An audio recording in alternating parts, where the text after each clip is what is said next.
slow motion footage, the kind of technique that can take an already great shot and make it that much more smooth and impactful in whatever film you're trying to make. And as a Sony shooter myself, I am no stranger to getting those kinds of shots out of cameras like my a7 IV. However, say if I'm shooting in 60 frames per second in the regular movie recording mode in camera, it will take an extra step in post to actually turn that footage into being slow motion. And so if I want to get slow motion footage directly out of my camera onto my memory card, we have Sony's slow and quick, or S&Q mode, just for that exact purpose. So in this video, I'm going to show you a few quick steps that you can follow to shoot slow motion footage using S&Q mode right out of your camera. And so let's get into it. So in the case of the a7 IV, you'll want to either be in the movie recording or the S&Q mode when we enter the menu to make these changes. In this case, I'm in the movie recording mode at the moment, so we're going to just hit the menu button and enter the menu system.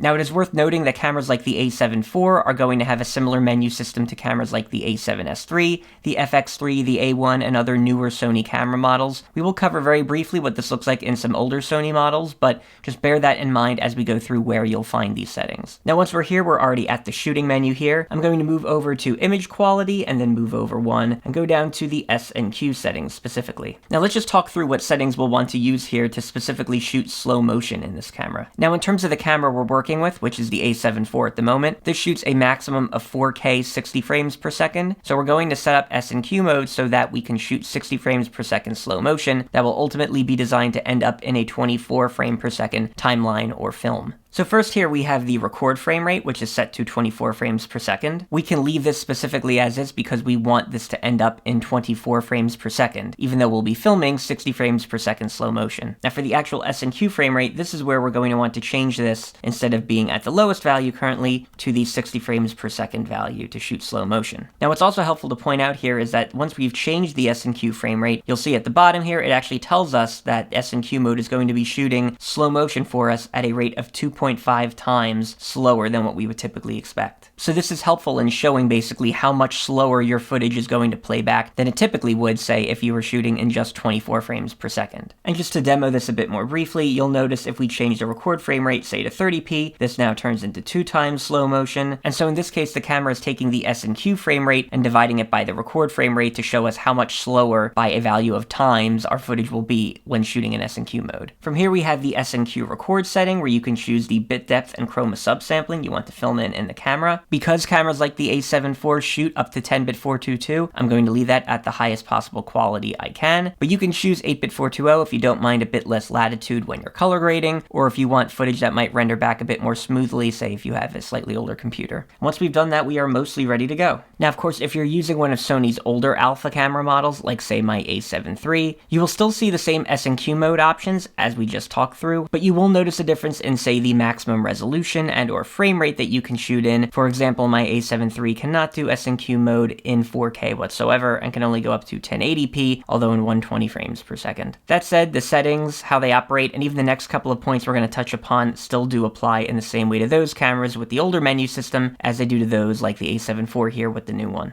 Now in this case, because I'm currently in movie recording mode, I'm going to flip over now to S&Q mode. Alright, so we are now in S&Q mode, still in manual exposure in the a7 IV, and as you can see here on screen, there's a few things to make note of that are specific to S&Q mode. Of course, you'll see the indicator at the top left of the screen indicating that we're in, well, S&Q mode. You'll see that on screen it also still shows us that it is going to be filming footage at a rate of 2.5 times slow speed compared to what we would normally get in 24 frames per second. We'll see the main frame rate of 60 frames per second that we chose earlier in S&Q mode, and of course all of our other standard settings of 4K 24 frames per second and 422 10-bit. And so now we'll just want to adjust the exposure of our shot to accommodate slow motion footage in 60 frames per second. Most specifically here is for our shutter speed, sticking to the 180-degree rule. And so the 180-degree rule typically states that for our shutter speed, we'll want to roughly double this value over the frame rate that we're recording in when filming. So for example, as someone that normally films in 24 frames per second, I normally have my shutter speed at 1/50, since 50 is the closest value above 48 that I can get to in camera for picking a shutter speed. Now in this case, because S&Q mode is going to be filming in 60 frames per second, we'll want to roughly double our shutter speed again, which technically would be 120, although as you'll see in camera, this is not a value we can exactly get. So the closest value here we're going to come to is actually 1/125, and that will be sufficient. Now as you can see here, our exposure on screen is now a bit darker than we'd like, so I'm going to open up our aperture here, about maybe a stop at 1/3, just to get that that to where I think it should be. And as you'll see, the multimeter now shows that we are properly exposed, at least roughly. And so once you've done these steps, you are ready to hit the record button and start filming your slow motion footage. With again, the benefit being with SNQ mode that when you play this back in camera, it will show as being slow motion. And when you take the footage directly off the memory card, it will be in slow motion as well. Now there is one caveat I do have to point out with SNQ mode, and that will be in the little microphone icon you see on screen. Specifically, SNQ mode does not capture audio in camera. So this is really a mode you only want to use specifically for clips that will be rendered in slow motion or perhaps in another form to where you don't need audio whatsoever. If you do find that you want to film in a higher frame rate, that you might want to slow down and you need audio, that is when you'd ultimately want to use the regular movie recording mode, and you would have to slow it down in post. And if you do wish to go that route, I have a separate video that I will link to up here